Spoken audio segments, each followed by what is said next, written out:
アのズンダモンなのだ。今日はバルト三国の一つ、ラトビアのニュースを3本まとめて紹介するのだ。その前に豆知識なのだ。日本語だと、ラトビアって書くけど、ラトビア語では、ラトビじゃ、ラトビア。最後は、じゃなくて、や、に近い発音になるのだ。それじゃあ、早速行くのだ。まず一押しは、リガ、タルト、タリン間の直通列車が月曜日に運行開始、という話題なのだ。ラトビアはバルト海に面する北ヨーロッパの国で、首都はリガなのだ。1918年に独立し、1940、1991年はソ連に併合されたが1991年に主権を回復した議会制共和国なのだ。人口は約190万人。林業、木工、食品加工、IT や観光が主要産業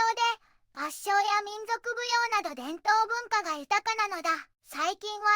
EU、NATO 加盟国として安全保障やロシア語話者との共生、再エネやデジタル化が注目中なのだ。一つ目のニュースなのだ。リガ、タルト、タリン間の直通列車、月曜日に運行開始、という記事なのだ。ラトビアのストリガとエストニアのタルト、タリンを結ぶ直通旅客列車が1月12日から本格運行を始めるのだ。1月5日にはエストニアの鉄道会社エルロンが試運転を行い、エストニアのインフラ省やラトビアの交通省、自治体や観光業界の代表が参加したのだ。この新路線は南エストニアと北ラトビアの経済や観光を強化する狙いなのだ。停車駅はタルト、エルバ、バルガ、バルミエラ、セーシス、シグルダ、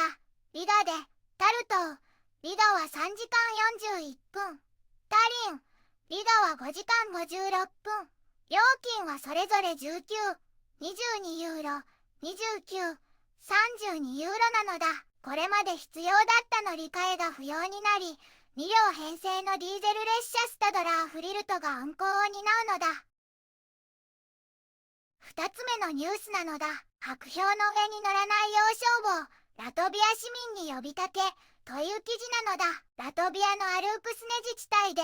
湖の薄い氷が割れて2人が落ち、1人は救助されたが1人は死亡したのだ。これを受けて国家消防救助隊 VUGD は国内の人々に氷の上を歩かないでと強く呼びかけているのだ。今は岸辺近くこそ氷が少し厚いが、数メートル沖に行くと急に脆くなり、とても危険なのだ。子供や若者が氷の上に出ていたら放置せず注意すること、そして人が岸から離れすぎたり、すでに氷に落ちてしまった場合は、すぐに緊急番号112へ通報してほしいのだ。命を守るため、安易に氷の上に乗らないことが大事なのだ。3つ目のニュースなのだ。ラトビア警察、容疑の船はバルト海の海底ケーブル損傷とは無関係、という記事なのだ。ラトビアの国家警察は、バルト海のリエパーヤ近くで起きた光ファイバーケーブル損傷事件を捜査しているのだ。最初はリエパーヤ港に停泊中の一隻の船が疑われたのだが、1月5日夜までに船体やいかり、航海機器、航海日誌を詳しく調べ、乗組員への聞き取りもいった結果、この船がケーブル損傷に関与した証拠は見つからなかったのだ。乗組員は協力的で必要な情報を自発的に提供したとされているのだ。警察は引き続き、ケーブルがどのような状況で損傷したのか、原因や経緯の解明を進めているところなのだ。ズンダモン、リガとエストニア結ぶ直通列車で交流が深まるなのだ。でも氷の上は危険。警察はケーブル損傷の原因解明を続けるなのだ。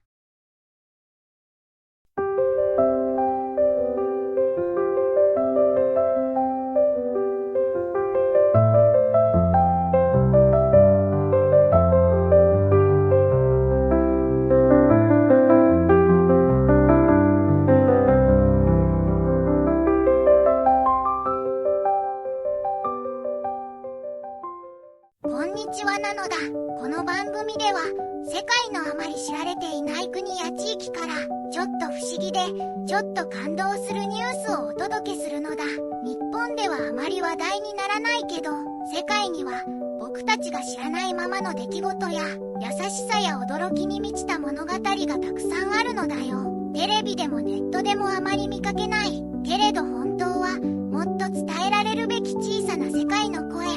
そんな声を僕と一緒に見つけに行くのだ。さあ、